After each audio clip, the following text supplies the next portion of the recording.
नमस्कार, स्वागत है साहित्यिक झरोका चैनल पर। आज हम करेंगे जयशंकर प्रसाद के निबंध की समीक्षा और निबंध कौन सा है? रहस्यवाद।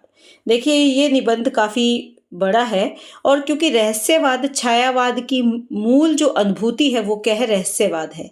इसी पर जयशंकर प्रसाद जी ने इस निबंध के माध्यम से अपने विचारों की अभिव्यक्ति की है। मैंने कम समय में और कम शब्दों में इसे थोड़ा सा सारांश रूप में आपको बताने की कोशिश यहाँ पर की है। उम्मीद करती हूँ कि कल के पेपर के लिए आपके लिए ये उपयोगी होगा। तो आइए देखते हैं। देखिए, जयशंकर प्रसाद की अगर बात करें तो इनका निबंध कौन सा है जो हम करेंगे? वो रहस्यवाद है। इस निबंध में उनकी जो दार्शनिक दृष्टि है, आध्यात्मिक संवेदना और कलात्मक वृत्ति का अनोखा संगम है। इस निबंध में वो रहस्यवाद की प्रकृति, आवश्यकता और कला साहित्य से उनके संबंध को अत्यंत गंभीरता से स्पष्ट करते हैं। समीक्षा के बिंदुओं की अगर बात करें तो सबसे पहला हमारा जो पॉइंट रहेगा वो क्या है? इस टॉपिक का विषय की गहराई और दार्शनिक विस्तार। देखिए, अगर रहस्यवाद की बात करें तो वो क्या है? गहराई से ही जुड़ा हुआ है। तो यहाँ पर भी प्रसाद जी ने रहस्य को सतही अर्थ में गूढ़ या जादुई नहीं मानते वो इसे। उनके अनुसार रहस्यवाद प्रकृति और जीवन के उन सूक्ष्म अदृश्य गहरे आयामों का बोध है जो प्रत्यक्ष ज्ञान से परे होते हैं। देखिए, बहुत आसान सी बात है, थोड़ा समझने की कोशिश करें कि वो क्या मानते हैं।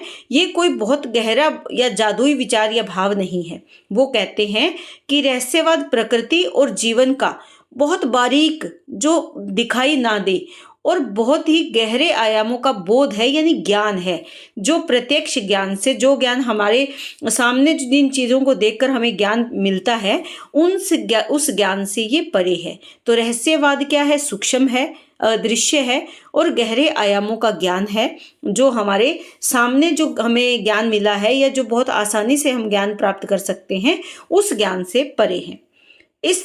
यह दृष्टि निबंध को केवल विचारात्मक नहीं बल्कि दार्शनिक ऊंचाइयां भी प्रदान करती है, क्योंकि सूक्ष्मता का भाव कहाँ आ जाता है? दार्शनिक विचारों में आ जाता है, दर्शन के क्षेत्र में आ जाता है। तो पहला पॉइंट है विषय की गहराई और दार्शनिक विचार। दूसरा है रहस्यवाद की सकारात्मक व्याख्या।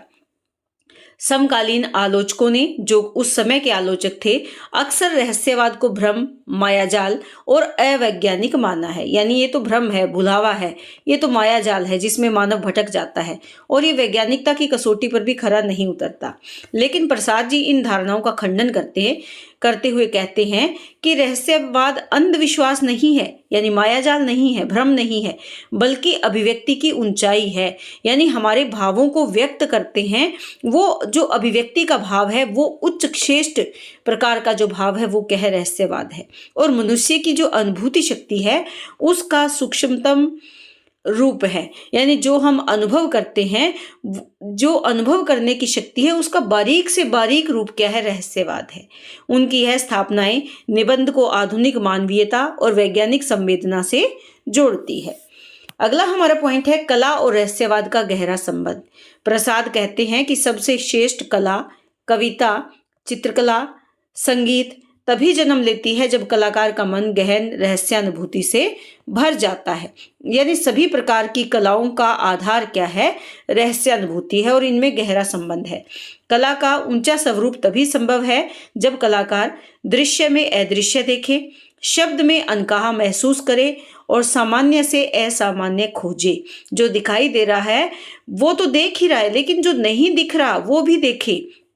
जो शब्द हमारे कानों तक पहुंच रहे हैं वो तो हम सुन ही रहे हैं, लेकिन जो नहीं कहा जा रहा उसको भी वो अनुभव करे। वो चाहे मानव के भाव है, प्रकृति के भाव है, जीव जंतुओं के भाव है, आत्मा परमात्मा के भाव है, या सामान्य में कुछ अलग खोजने की जो कोशिश है वो रहस्यवाद है। इस प्रकार प्रसाद रहस्यवाद को कलात्मक सृजन की मूल प्रेरणा मानते हैं। तो इसका मतलब क्या हुआ कि कला और रहस्यवाद में दोनों में आपस में गहरा संबंध है। जो कलाकार है वो रहस्यवाद से जुड़ा हुआ है। अगला हमारा पॉइंट है भाषा की काव्यात्मकता, प्रसाद की शैली का प्रभाव। इस निबंध में उनकी भाषा बहुत ही साहित्यिक, रूपक समृद्ध, दार्शनिक और भावात्मक है। कुछ स्थानों पर भाषा इतनी प्रतीकात्मक हो जाती है कि साधारण पाठक के लिए वो बहुत ही कठिन अनुभव होती है। उसे ग्रहण करना, उसे समझ पाना काफी मुश्किल हो जाता है। पर यही प्रसाद की रहस्य दृष्टि का प्रमाण भी है। यानी ये कठिनता ही हमें बताती है कि उनका दृष्टिकोण किस प्रकार से रहस्यवादी है। अगला हमारा पॉइंट यहाँ पर क्या रहेगा, 5वां पॉइंट, वैज्ञानिकता बनाम अनुभूति का संतुलन। कुछ रहस्य अनुभूति को अवैज्ञानिक मानते हैं, लेकिन ये अनुभूति और वैज्ञानिकता दोनों में सामंजस्य उत्पन्न करते हैं या संतुलन लेकर चलते हैं। प्रसाद विज्ञान को नकारते नहीं, वे विज्ञान की सीमाएं बताते हैं। ये कहते हैं कि जहां विज्ञान कैसे तक पहुंचता है वहां रहस्यवाद क्यों का उत्तर खोजता है। यानी विज्ञान तो कहता है कि कैसे हुआ, लेकिन रहस्यवाद कहता है क्यों हुआ। तो इस प्रकार निबंध में तर्क और अनुभूति दोनों का संतुलन मिलता है, जो इसे अधिक विश्वसनीय और व्यापक भी बनाता है। छठा पॉइंट हम यहाँ पर लेंगे, भारतीय आध्यात्मिक परंपरा से गहरा संबंध। देखिए, प्रसाद भारतीय चिंतन, उपनिषद, वेदांग, भक्ति काल की रहस्यवादी परंपरा से प्रभावित थे। उन्होंने यहाँ से इस भाव को ग्रहण किया था। निबंध में यह प्रभाव स्पष्ट रूप से दिखाई देता है। यह हिंदी साहित्य और भारतीय दर्शन की सांस्कृतिक जड़ों को भी उजागर करता है। तो जो हमारे उपनिषद, वेदांत, भक्ति काल में रहस्यवाद का भाव है, वही भाव प्रसाद जी ने ग्रहण किया और उसी भाव को ये अपने भारतीय दर्शन और जो सांस्कृतिक जड़ें हैं उनको अपने साहित्य के माध्यम से उजागर करने की कोशिश करते हैं। 7वां पॉइंट, निबंध की सीमाएं। देखिए, कोई भी रचना है, क्योंकि हम यहाँ पर समीक्षा कर रहे हैं, आलोचना कर रहे हैं, तो आलोचना का अभिप्राय क्या होता है कि खूबियों के साथ साथ उसकी कमियों की ओर भी ध्यान जाए। समीक्षा के दृष्टिकोण से देखें तो यहाँ 2 बातें ध्यान में रखी जा सकती है।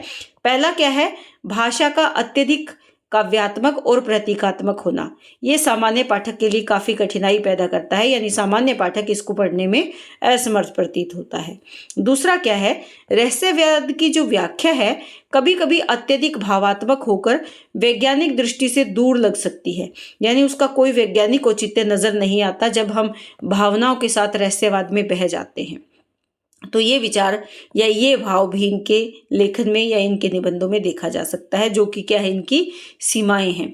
फिर भी यह इनकी साहित्यिक शैली का एक हिस्सा है, न कि कमजोरी। यानी ये इनके लेखन का कला नहीं है, कमजोरी नहीं है, बल्कि ये उनकी साहित्यिक कला है, एक तरीका है जिसमें वो अपने भावों को अभिव्यक्त करते हैं। अंत में हम निष्कर्ष लिखेंगे इस प्रश्न का। निष्कर्ष में हम लिखेंगे कि रहस्यवाद प्रसाद का एक गहन दार्शनिक और साहित्यिक निबंध है, जो रहस्य को अंधविश्वास नहीं बल्कि मानवीय अनुभूति की चरम गहराई के रूप में प्रस्तुत करता है। कला, साहित्य और मनुष्य के आंतरिक विकास के लिए वे रहस्यवाद को आवश्यक मानते हैं। भाषा की कलात्मकता, विचारों की व्यापकता और दार्शनिक गंभीरता निबंध को हिंदी निबंध साहित्य में विशिष्ट और ऊंचा स्थान प्रदान करती है। तो इस तरह से रहस्यवाद के प्रति उन्होंने अपने विचारों की अभिव्यक्ति इस निबंध में की है। तो उम्मीद करती हूँ कि प्रश्न आपको बहुत अच्छे से समझ में आया होगा। बहुत बहुत धन्यवाद।